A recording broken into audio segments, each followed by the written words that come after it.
Nagulat siya nang umamin si Crush sa kanya, ngunit isang masakit na katotohanan ang sumunod na nangyari.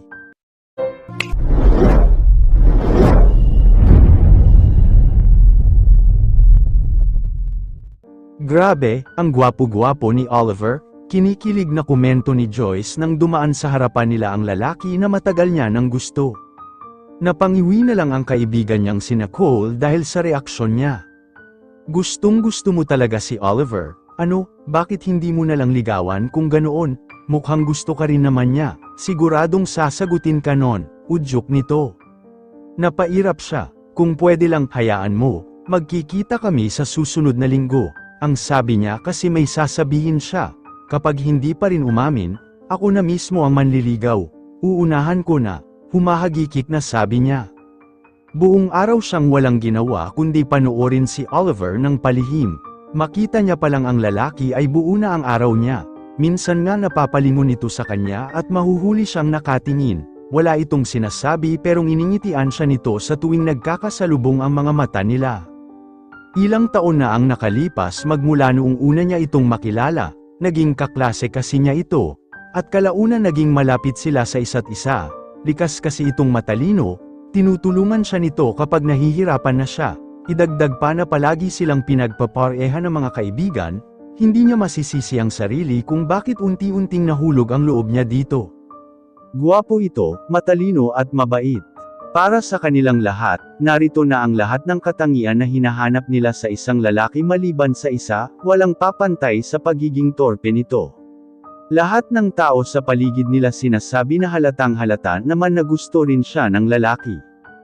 At hindi naman sa pagbubuhat ng sariling bangko, nakikita niya rin na espesyal ang turing nito sa kanya. Gustuhin man niyang unahan na ito sa pag-amin, nangingibabaw ang kagustuhan niyang hintayin na lang itong magkaroon ng lakas ng loob, inabot na tuloy ng ilang taon ang paghihintay niya, madalas na biro sa kanya ng mga kaibigan, kung hindi niya pauunahan ng lalaki baka tumanda na siyang dalaga. Ngunit sa wakas, inaya siya nito magkita at mag-usap sila na silang dalawa lang, nagkasundo silang dalawa sa lugar at oras, hindi na niya tinanggihan dahil tingin niya ay yun na ang tamang pagkakataon.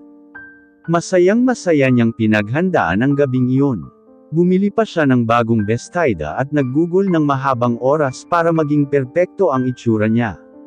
Sa sobrang excited niya ay maaga siyang pumunta sa lugar kung saan sila magkikita, ngunit kumagit na ang dilim, ni anino nito hindi niya nakita. Nasaan na kaya yun, hindi niya naman ugaling hindi samipot sa usapan, nag-aalalang bulong niya. Tatawagan niya na sana ang binata, ngunit dahil sa sobrang excited niya ay nakalimutan niya mag-paload, hindi naman din nag-text ang binata. Pakiramdam ni Joyce ay may kumukurot sa puso niya kapag naiisip niyang nakalimutan ito na magkikita sila, baka hindi naman talaga siya nito gusto at wala itong balak umamin sa gabing iyon, pinangunahan niya lang ito kaya't siya ang nasasaktan ngayon. Uwi na lang ba ako? Tanong niya muli sa sarili. Laming siya sa paligid. Halos wala ng tao sa lugar at napakadilim na rin doon, laglag ang balikat na nagdesisyon siyang umuwi na lang. Aalis na sana siya nang may tumawag sa pangalan niya. Joyce, hindi pa man niya nakikita ang nagsalita ay kilalang kilala na ng puso at isip niya ang nagmamay-ari ng tinig. Oliver, akala ko hindi ka na darating masigla niyang bulalas nang lumingon siya at makita ito. Hindi ito nagsalita. Mataman lang siya nitong tinitigan. May ngiti ito sa labi ngunit pakiwori ni Pauline ay ang lungkot-lungkot nito. May problema ba? Alang ng tanong niya, ngumiti ito at umiling. Joyce, may sasabihin ako sa'yo, makinig ka sa akin dahil matagal ko nang gustong sabihin to sa'yo pero hindi ako nagkaroon ng pagkakataon noon, seryoso nitong wika. Tumango habang pilit na binabalewala ang malakas na kabog ng kanyang dibdib. Mahal kita, Joyce, mula noon hanggang ngayon, sorry kung ngayon ko lang sinabi. Alam kong matagal mo nang hinihintay na umamin ako pero masyado akong duwag, natakot ako na layuan mo ko at mawala ka sa akin bilang kaibigan, pero napagtanto ko na kailangan ko na itong sabihin bago pa mahuli ang lahat, tuloy-tuloy na litanya ng lalaki. Tumulo ang luha ng dalaga, hindi siya makapaniwala na nangyayari na ang bagay na matagal niya nang pinapangarap. Oliver, hindi mo naman kailangang matakot dahil mahal rin kita. Hindi ako mawawala sa'yo kahit na kailan, madamdaming pag-amin niya rin. Dahil sa sinag ng buwan ay nakita niya ang pagtulo ng luha ng lalaki, gustong-gusto niya itong yakapin ngunit nanatili itong nakadistansya sa kanya. Mauna na ako, kailangan ko nang umalis, dumaan lang talaga ako dito para masabi ko na sa'yo ang nararamdaman ko. Ayaw na kitang paghintayin pa, marahan nitong Palm. Tumango siya, nang makaalis na ito ay doon palang tumunog ang cellphone niya. Napangisi siya nang makita ang pangalan ni Nicole, malamang ay makikibalita ito sa date nila.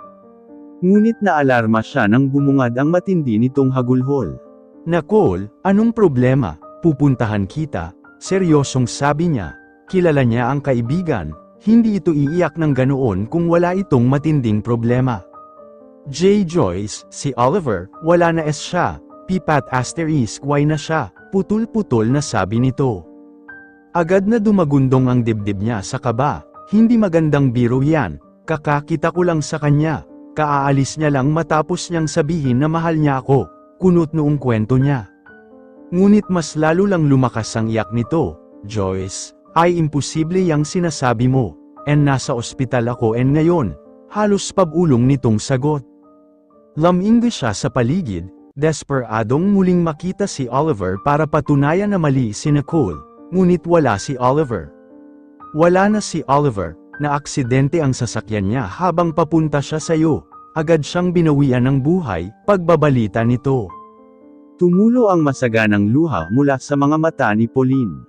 Imposible, kasama ko siya ngayon lang, garalgal na pahayag niya. Hindi matanggap ng isip niya ang malagim na balita. Hindi niya matanggap ang sinabi ni Nicole kaya't kinailangan pa niyang pumunta sa morgue. Halos panawan siya ng ulirat nang makita niya ang walang buhay na katawan ng binata, nagpapatunay na wala na nga talaga ito.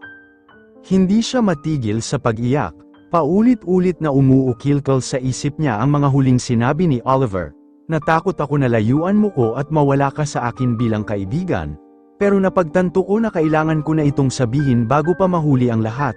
Huli na nga ang lahat, wala na silang tsansa na mahalin ang isa't isa, masakit man ang nangyari ay isang aral ang natutunan ni Pauline, araw-araw nating iparamdam ang ating pagmamahal, dahil hindi natin alam ang hangganan ng ating buhay.